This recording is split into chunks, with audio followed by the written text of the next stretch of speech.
और देखो एक बात मैं बताना आपको भूल गया, इन्होंने एक बार गाड़ी ठोक भी दी है।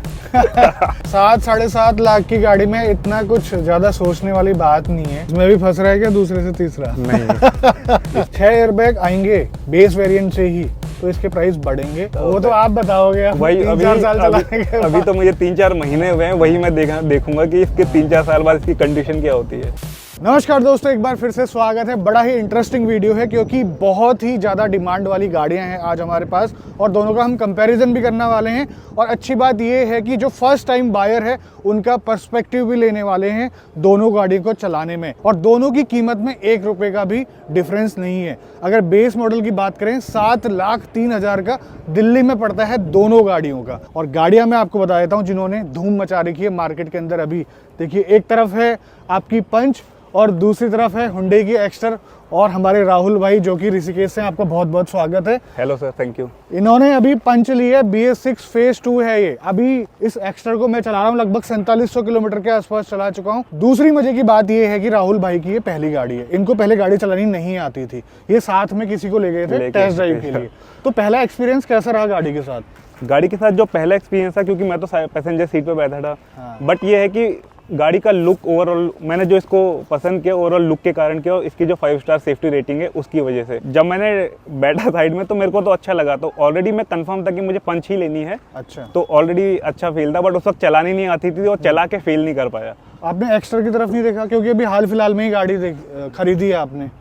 सर एक्स्टर का ये था, मैंने देखी थी एक्स्टर, मैंने रोड प्रेजेंस भी इसकी देखी थी, बट मेरे को इसका लुक पसंद नहीं आया तो मैं गया ही नहीं उस तरफ। अब आपको गाड़ी चलानी तो आ गई है, ठीक है जी। अब आप चला कर देखना दोनों में क्या डिफरेंस है। और मैं ये फील करके देखूंगा कि उसमें कैसा महसूस हो रहा है, क्योंकि रेगुलरली मैं इस गाड़ी को चला रहा हूँ। सबसे पहले मैं चलाऊंगा BS6 फेज 2 वाली पंच। ये पंच का एडवेंचर है और इसमें आता है सिंपल वाला जो म्यूजिक सिस्टम में वो आता है, इन्होंने चेंज करवा रखा है, ये आफ्टर मार्केट है।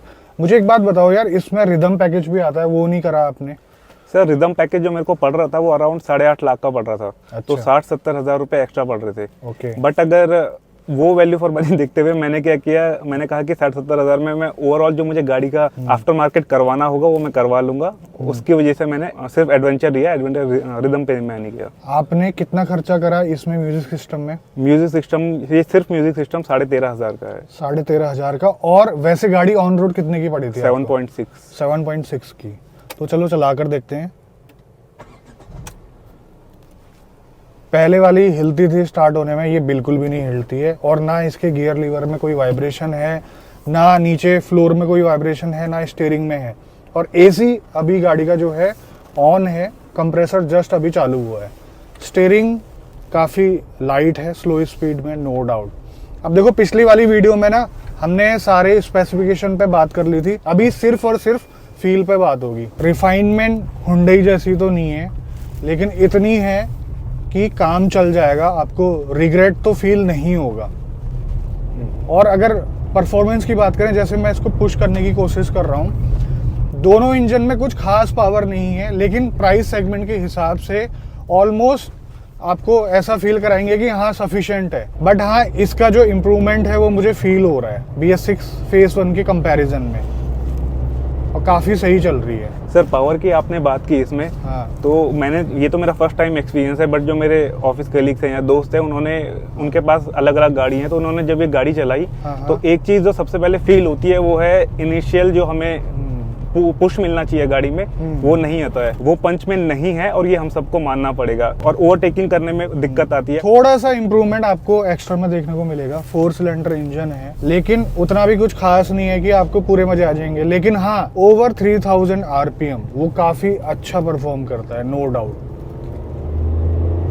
इसमें नॉइज इतनी ज्यादा आ रही है और हल्की सी वाइब्रेशन भी फील हो रही है, उसमें ऐसा नहीं है। वो काफ़ी स्मूथ भी रहता है और थोड़ा सा जो है पंच उसमें हल्का सा फील होगा इससे ज़्यादा। फ्यूल एफिशिएंसी की बात बताओ, क्योंकि पंच 1.2 मैक्सिमम लोगों को 15-16 देती है हाईवे पे, और कोई अच्छे ड्राइवर हैं तो 17-18 देती है। आप नए ड्राइवर हैं, आप कितना निकाल रहे हैं?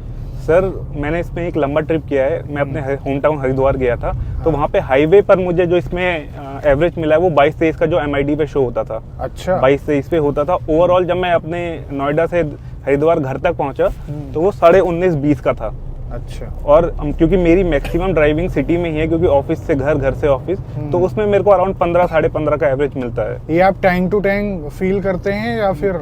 नहीं सर, अभी टैंक टू टैंक तो मैंने टेस्ट नहीं किया है, ये अभी MID पे जो शो होता है वो मैं आपको बता रहा हूँ। और कितने की स्पीड में चलाते हो हाईवे मैं पे? सर हाईवे पर मैक्सिमम 110 गया हूँ, 110, उसके ऊपर नहीं गया।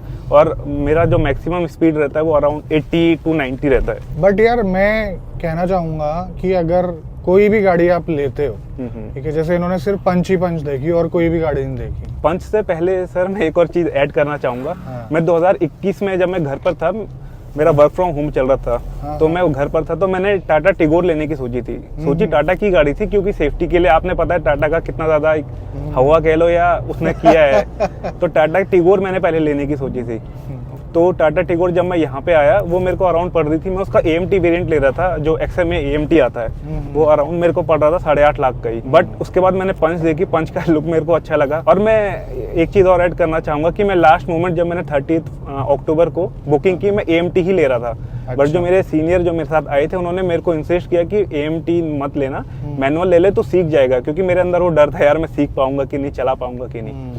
अब डर खत्म हो गया? अब डर खत्म हो गया, अब लगता है कि अच्छा हुआ कि मैनुअल ली। सर्विस हो गई होगी 2800 किलोमीटर? फर्स्ट सर्विस हो गई। कैसा एक्सपीरियंस है सर? फर्स्ट सर्विस पे तो उन्होंने जो जनरल चेकअप था वो किया था, तो वो तो मेरा अच्छा था। मैंने सुबह गया था 9:30 बजे और 11 बजे मुझे गाड़ी मिल गई थी। जो सेक्टर 63 में सर्विस सेंटर है, मैं उसी में गया था। तो सर्विस का ओवरऑल एक्सपीरियंस अच्छा है, और प्लस सेल्स का एक्सपीरियंस भी बहुत अच्छा है टाटा का। और देखो एक बात मैं बताना आपको भूल गया, इन्होंने एक बार गाड़ी ठोक भी दी है। वो बताओ क्या सीन हुआ था वो? सर मैं बुलंदशहर गया था अपने दोस्त के यहाँ। हाँ। तो वो मैं रोड अभी, क्योंकि बहुत ज्यादा ट्रैफिक था बस और ट्रक का, तो मैंने एक ट्रक बस वाले भाई को खिड़की डाउन करके इशारा किया कि थोड़ा हल्का कर लो, मुझे आगे निकलने दो।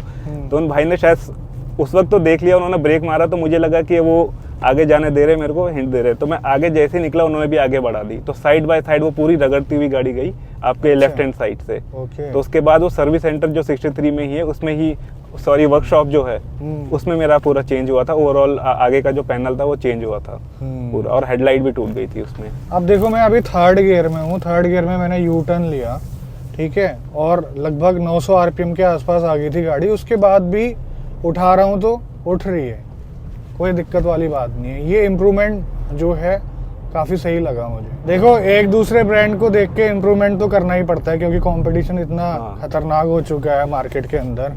और देखो SUV वाला फील नो डाउट इस गाड़ी में आ रहा है। बिल्कुल। इसकी सबसे अच्छी बात वही है कि इसका बोनट जो है वो क्लियर दिखाई देता है आपको। मैं क्योंकि न्यू ड्राइवर हूँ, मेरे लिए जज करना और इजी हो जाता है। और सिटिंग पोजीशन काफ़ी ऊंची है, और ये वाला जो फील है डैशबोर्ड वाला वो काफ़ी अच्छा है। इसमें वो नहीं है ना सीट हाइट एडजस्ट करने वाला? हाइट एडजस्टमेंट नहीं है, वो तो डिपेंड करता है कि आप कौन सा वेरिएंट ले रहे हैं। इसके बाद वाले वेरिएंट में है। बट इसमें मुझे कभी कभी लगता है, फॉर एग्जांपल मैं अगर सेकंड से 3rd गियर में चेंज कर रहा हूँ, तो मुझे लगता है, फील होता है कि थोड़ा अटक रहा है गियर सेकंड से थर्ड। सेकंड से। और ये कितने बार होता है? ये आप लगा लो, फॉर एग्जांपल अगर मैं 10 बार गियर चेंज कर रहा हूँ, तो अराउंड 2 टाइम तो आप मान लो। अभी तक तो मुझे ऐसा कोई फील ही नहीं हुआ। ओके। और इसकी अभी एक छोटी सी दिक्कत है, हाँ। कि ये जो पेट्रोल टैंक का लीवर है, ये इजी, मतलब मैं इसे पुश भी करता हूँ तो पेट्रोल टैंक का लीवर अभी खुलता नहीं है, पेट्रोल टैंक खुलता नहीं है इसका ढक्कन। तो उसके लिए मैंने कल बात की, तो मैं कल जाऊंगा सर्विस सेंटर, तो उन्होंने कल आने को बोला है। अभी थोड़े बहुत डाउन साइड्स क्या हैं, हो सकता है कि टाटा अगर इसका जो अपडेट देगी उसमें वो पूरे कर देंगे। 6 एयरबैग इस गाड़ी में होने चाहिए, तभी ये हुंडई के बराबर मैच कर पाएगी। अगर हम सेफ्टी रेटिंग की बात करें, इस कंडीशन में 2 एयरबैग्स के साथ ये कैपेबल नहीं है 5 स्टार लाने के लिए, तो आपको 6 एयरबैग देने पड़ेंगे, और बहुत जल्द आने वाले होंगे, क्योंकि पंच ईवी में आ चुके हैं बेस वेरिएंट से ही। और टाटा के पास एक चैलेंज है प्राइस का, क्योंकि एक्स्ट्रा में 6 एयरबैग आते हैं बेस वेरिएंट से ही, और प्राइस दोनों के बराबर हैं।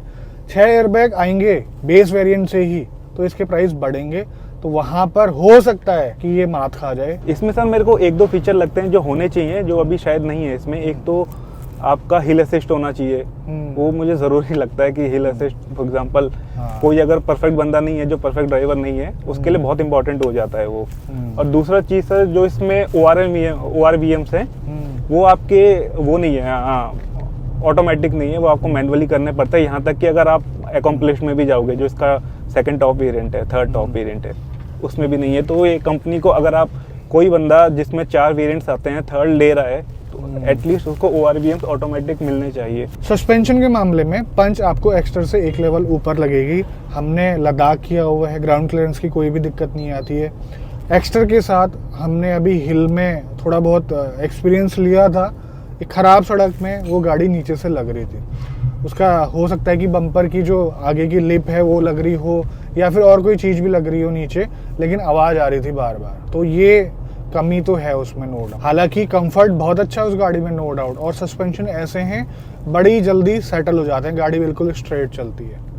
इसमें थोड़ा सा आपको कॉर्नर्स में ना हल्का सा रोल फील होगा। सर टाटा के बारे में कहते हैं कि टाटा का जो बुढ़ापा है वो बेकार होता है या गंदा वो तो आप बताओगे, वही 3-4 साल चलाने के अभी तो मुझे 3-4 महीने हुए हैं, वही मैं देखूंगा कि इसके 3-4 साल बाद इसकी कंडीशन क्या होती है। 7-7.5 लाख की गाड़ी में इतना कुछ ज्यादा सोचने वाली बात नहीं है।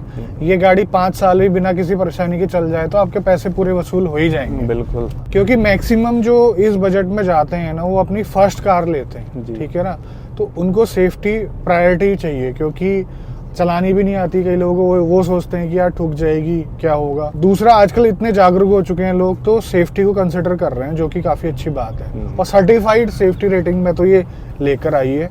अगर नॉर्म्स देखें हम ग्लोबल NCAP के पुराने वाले, और आराम से चल रही है विदाउट एक्सीलेटर के इनपुट के, और हर गियर में ये अपने आप पुश कर रही है। मैं ज़्यादा पेडल का इनपुट दे नहीं रहा हूँ, जो कि अच्छी बात है। तो काफ़ी इम्प्रूवमेंट किया है, नो डाउट। अब इनसे चलवाते हैं एक्स्टर। तो अभी हम लोग आ चुके हैं एक्स्टर में। मैं आपसे एक बात बोलना चाहूँगा, इसमें जो फीचर्स हैं ना इतने सारे, इसको बिल्कुल भी कंसिडर मत करना। आप ओवरऑल फील लेना, क्योंकि ये top of the line variant है। आपको देखने में तो काफ़ी अच्छी लगेगी, क्योंकि टच स्क्रीन भी है इसमें, क्रूज कंट्रोल वगैरह सब कुछ है। तो आप एक जस्ट फील लेके बताना कैसी है गाड़ी। स्टीयरिंग कैसा फील हो रहा है आपको?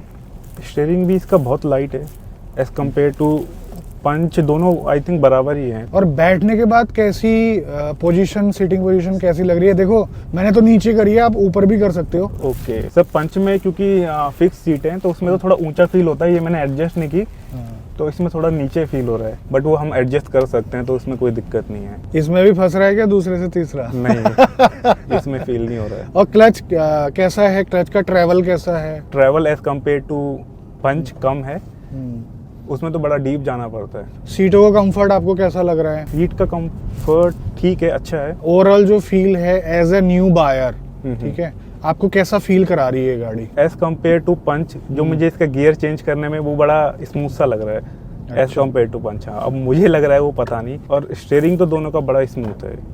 और पावर परफॉर्मेंस में थोड़ा इसको पुश करके देखो।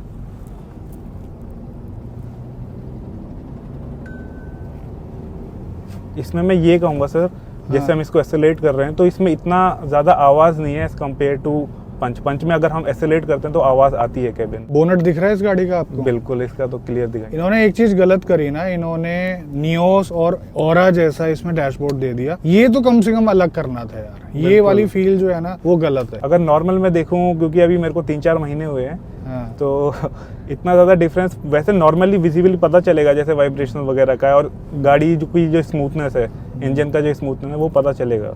अब जैसे इसमें मेरे को इसमें थोड़ा अच्छा इंजन स्मूथ लग रहा है इसमें as compare to punch. Braking भी इसकी अच्छी है, लेकिन इसकी थोड़ा सा ज्यादा शार्प है। यस। हाँ, उसमें क्या है, उसमें काफ़ी डीप आपको ब्रेक करना पड़ता है। हाँ। और दूसरी चीज़ क्या है उसमें, मैंने एल्ट्रोस चलाई थी, वो भी न्यू है बिल्कुल, अभी मेरे चाचा जी ने ली है, वो फरीदाबाद में रहते हैं। तो जब मैंने उसका ब्रेक दबाया वो बहुत शार्प था, मतलब मैं अगर हल्का सा भी प्रेस कर रहा हूँ वो काफ़ी शार्पली ब्रेक कर रहा था।